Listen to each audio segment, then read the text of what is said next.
Dilansir dari YouTube Bibdo yang tayang pada Kamis tanggal 27 Mei tahun 2021, Nurul mengungkap jika kini sedang hamil anak kembar. Kabar ini mengejutkan lantaran usia Vincentia yang tak lagi muda.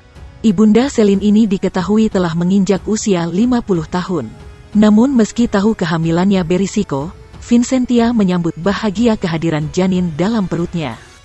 Memang berisiko, tapi kalau Tuhan masih percaya sama saya ya alhamdulillah, ungkap Nurul.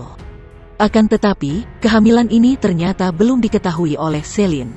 Nurul memang tidak mengabari Celine lantaran merasa ia dan putrinya kini sudah tak ada komunikasi. Celine gak tahu kok, ia tidak ada komunikasi. Kehamilan, Nurul menyebut usia kandungannya kini hampir 5 bulan.